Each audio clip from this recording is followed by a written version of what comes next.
वैदिक को किस करते हुए देखकर सिया को फिर से एक झटका लगता है और वो तुरंत अपना सर हिलाने लगती है, जिसे देखकर वैदिक सिया के होठों को छोड़ देता है, लेकिन दूर नहीं होता है और उसी तरह से अपने चेहरे को सिया के कान के पास लेके जाता है और धीरे से फुसफुसाता है, जिसे सुनकर सिया की आंखें बड़ी बड़ी हो जाती हैं।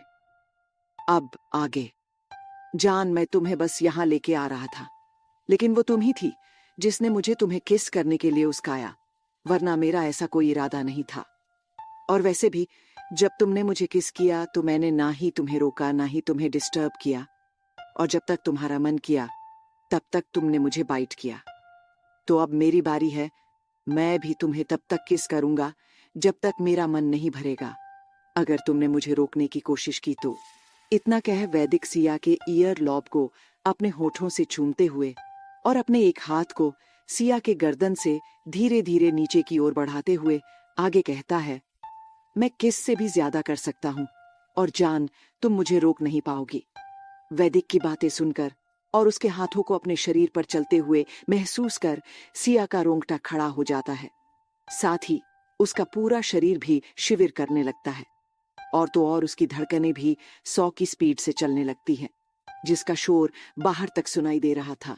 सिया के ऊपर अपनी बातों का इतना असर होता हुआ देखकर वैदिक के होठों पर शैतानी मुस्कान खिल उठती है। फिर वो सिया के कान के पास वाले हिस्से को अपने होठों से छूने लगता है। सिया अपनी आंखों को बड़ी बड़ी की ही अपनी हकलाती हुई आवाज में उससे सवाल करती है, हाँ, हमने आपको के कब के की किस की किया। सिया की बात सुनकर वैदिक के होठ जो सिया के कान के पास चल रहे थे वो रुक जाते हैं और उसी वक्त उसके दिल से एक आवाज आती है, उफ जान, तुम्हारी ये मासूमियत, इसी पर तो मैं मर मिटा। वैदिक अपनी दिल की आवाज सुनकर सिया के गर्दन में से अपना चेहरा दूर कर सिया के मासूम से चेहरे को देखता है। सिया अपनी पलकों को बार बार झपका रही थी और ऐसा करते समय वो बिल्कुल एक गुड़िया की तरह नजर आ रही थी। सिया के बार बार पलके झपकाने से उसकी नीली आंखें बहुत ही खूबसूरत दिखाई दे रही थीं। साथ ही उसके फुले हुए गाल तो और भी आकर्षक लग रहे थे, जो सिया की मासूमियत में 4 चांद लगा रही थी। वैदिक सिया को इस तरह देखकर उसके चेहरे में ही पूरा खो जाता है। तभी उसके कानों में फिर से सिया की लड़खड़ाती हुई आवाज पड़ती है, हाँ, हमें जज्जा जाने दीजिए। सिया की बात सुनकर वैदिक अपने सेंस में आता है, फिर अपना फेस सिया के फेस के बिल्कुल सामने कर लेता है, जिससे वैदिक का माथा सिया के माथे से जुड़ जाता है और दोनों के नाक भी आपस में जुड़ जाते हैं, जिससे उनके होठों के बीच बस नाम मात्र की जगह खाली थी, जिसे अगले ही पल वैदिक मिटाते हुए अपनी मदहोश करने वाली सीडेक्टिव वॉइस में कहता है, जान। वैदिक के बोलते ही उसके होंठ सिया के होठों को छू लेते हैं और ऐसा होते ही सिया को एक अजीब सा एहसास होता है, जिससे उसकी सांसें उसके गले में ही अटक जाती है। लेकिन वैदिक उसी तरह आगे कहता है, क्या तुम भूल गई? थोड़ी देर पहले जब मैं तुम्हें यहां लेकर आ रहा था तो तुमने। इतना कह वैदिक अपने एक हाथ को बढ़ाकर सिया के हाथ को पकड़कर अपनी गर्दन पर, जहां सिया ने बाइट किया था, वहां पर रखते हुए बहुत ही सरगोशी से कहता है, मुझे यहां पर किस किया था।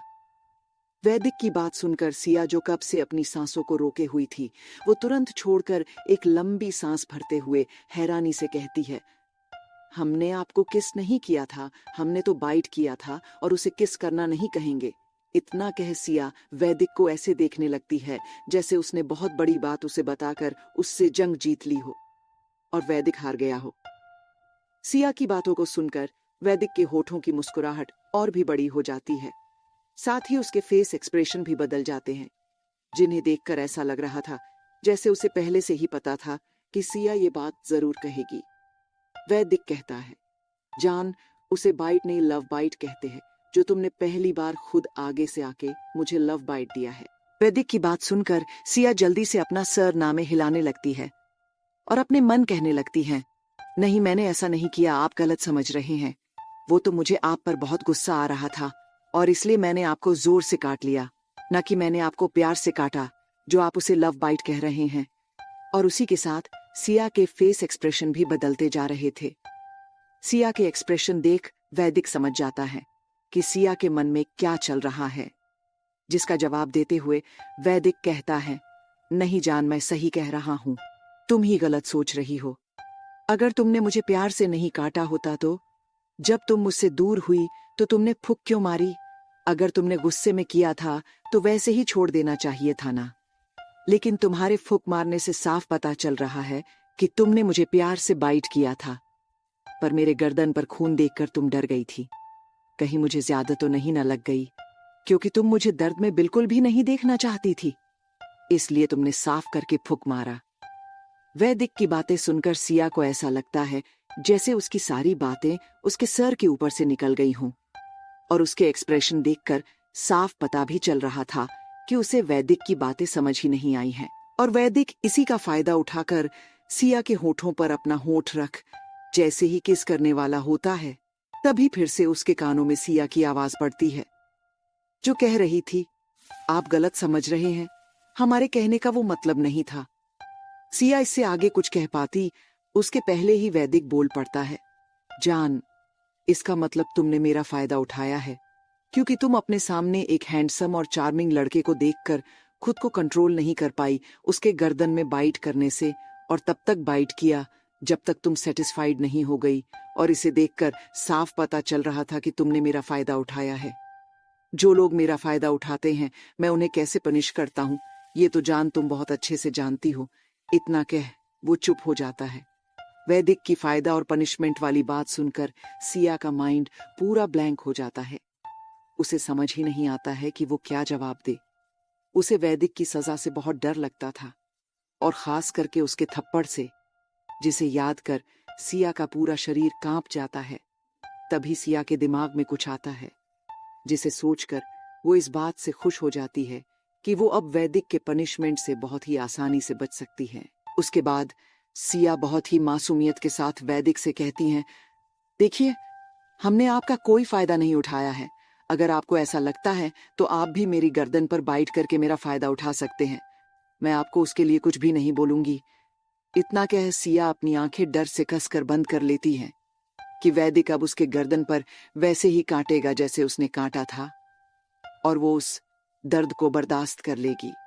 सिया की बात सुन और उसकी बंद आंखों को देखकर वैदिक मुस्कुराते हुए सिया के कान के पास अपने होठों को ले जाते हुए कहता है, जान, क्या तुम सच में चाहती हो मैं तुम्हें बाइट करूं जैसे तुमने मुझे किया था? वैदिक की बात सुनकर सिया जल्दी से अपना सर हाँ में हिलाते हुए कहती है, आप काट सकते हैं, हम तैयार हैं। लेकिन जान, मेरा जहां जहां मन होगा मैं वहां वहां पर किस करूंगा। अगर तुम्हें उसमें कोई परेशानी है तो तुम अभी बता दो, अगर बाद में तुमने मुझे रोका तो मैं नहीं रुकूंगा। सिया वैदिक की बातों को बिल्कुल भी ध्यान से नहीं सुनती है कि उसने उससे अभी क्या कहा है। वो तो बस उस होने वाले दर्द के बारे में खोई हुई थी कि जब वैदिक उसे बाइट करेगा तो कितना दर्द होगा, और इसी के चलते वो तुरंत कहती हैं, आपको जो करना है कीजिए, हम आपको नहीं रोकेंगे। सिया का जवाब सुनकर वैदिक डेविल स्माइल करते हुए एक बार फिर से कहता है, जान, एक बार और सोच लो। वैदिक का सवाल सुनकर सिया तुरंत जवाब देते हुए कहती है, हमने सोच लिया है और अब हम अपना फैसला नहीं बदलेंगे। सिया का जवाब सुनते ही वैदिक इस बार बिना एक पल की देरी किए सिया के मुलायम होठों को अपने होठों की गिरफ्त में लेकर बेतहाशा चूमने लगता है। वैदिक का रूम। चित्रांग अभी तक वैदिक के रूम में ही मौजूद था और सिया का वेट कर रहा था कि सिया अभी वॉशरूम से निकलेगी। चित्रांग जब टाइम देखता है तो खुद से कहता है, इतनी देर हो गई अभी तक सिस्टर बाहर नहीं आई। तभी उसके मन से आवाज आती है, कहीं ऐसा तो नहीं कि सिस्टर को बाथरूम के अंदर ही कुछ हो गया है, या फिर वो बेहोश हो गई है। चित्रांग अपने मन की बात सुनकर थोड़ा डर जाता है कि सिया को कुछ हो तो नहीं ना गया है, इसलिए वो अपने कदम बाथरूम की ओर बढ़ा देता है और उसके गेट पर पहुंचकर आवाज लगाता है, सिस्टर, क्या आप अंदर हैं? ऐसे ही चित्रांग कई बार आवाज देता है। जब बदले में उसे कोई जवाब नहीं मिलता है तो वो उसे लगने लगता है कि सिया सच में बेहोश हो गई है। चित्रांग डोर ओपन करने वाला होता है, लेकिन तभी ये सोचकर रुक जाता है कि अगर सिस्टर ऐसी वैसी हालत में हुई तो वो क्या करेगा। फिर वो वहां से जाते हुए कहता है, मैं जल्दी से किसी को लेके आता हूँ और उसे ही अंदर भेजता हूँ। इतना कह वो वैदिक के रूम में से निकल जाता है, अपने साथ किसी को लाने के लिए। फर्स्ट फ्लोर, पार्थ का रूम। सुमन जी वैदिक के रूम में से निकलकर ईशा के साथ पार्थ के पास ही आती है। ईशा आके फिर से पार्थ को चेक करती है और वहीं उसके हाथ को पकड़कर बैठ जाती है, जिसे देख सुमन जी ईशा से कहती हैं, ईशा बच्चे आप जाइए, हम यहाँ हैं, अगर कोई प्रॉब्लम होती है तो हम आपको बुला लेंगे। उनकी बात सुनकर ईशा उन्हें मना कर देती है, लेकिन सुमन जी उसे समझाकर वहां से भेज देती हैं। ईशा भी उनकी बातें मानकर वहां से जाते हुए कहती है, आंटी जब इसे होश आ जाए तो हमें तुरंत बुला लीजिएगा। जिसे सुन सुमन जी हाँ में अपना सर हिला देती हैं, जिसे देखकर ईशा वहां से चली जाती है। उसके बाद सुमन जी बेड के सिरहाने से लगकर पार्थ के बेड पर बैठी हुई पार्थ के सर पर बहुत ही प्यार से अपने हाथों को फेरने लगती है और ऐसे ही बहुत समय बीत जाता है। पार्थ की पलकें धीरे धीरे हिलने लगती हैं, जिसे देखकर सुमन जी गौर से उसके फेस को देखने लगती है। कुछ देर बाद पार्थ अपनी आंखें खोलता है तो उसकी नजर सीधा सुमन जी की नजरों से मिलती है। सुमन जी के चेहरे को देखते ही उसके होठों पर मुस्कान आ जाती है, जिसे वो जल्द ही छुपा लेता है बिना सुमन जी के नजरों में आए। उसके बाद वो अपनी आंखें बंद कर लेता है। आंखें बंद करते ही उसके आंखों के सामने सब कुछ एक सीन की तरह चलने लगता है, नीचे जो कुछ भी हुआ था सुबह में। लेकिन थोड़ी देर बाद पार्थ फिर से आंखें खोलता है तो सुमन जी उसे अभी भी बहुत गौर से देख रही थी। सुमन जी उसे जगा हुआ देखकर उससे अपनी फिक्र भरी आवाज में सवाल करती है, पार्थ अब आपको कैसा लग रहा है, कहीं दर्द तो नहीं ना हो रहा है?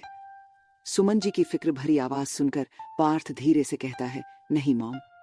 उसका जवाब सुनकर सुमन जी झुककर उसके माथे पर किस कर लेती है, जिसे महसूस कर पार्थ अपनी आंखें बंद कर लेता है और सुमन जी के दूर होते ही खोल भी लेता है।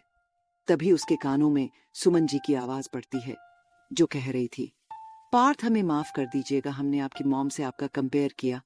हम वैसा नहीं करना चाहते थे, लेकिन हमें सिया के बारे में सुनकर बहुत गुस्सा आ गया था और इसलिए हमने वो सब बोल दिया जो हमें नहीं बोलना चाहिए था। उसके लिए हम आपसे माफी मांगते हैं, हो सके तो हमें माफ कर दीजिएगा। सुमन जी की बात सुनकर पार्थ जल्दी से कहता है, मॉम आपको माफी मांगने की कोई जरूरत नहीं है।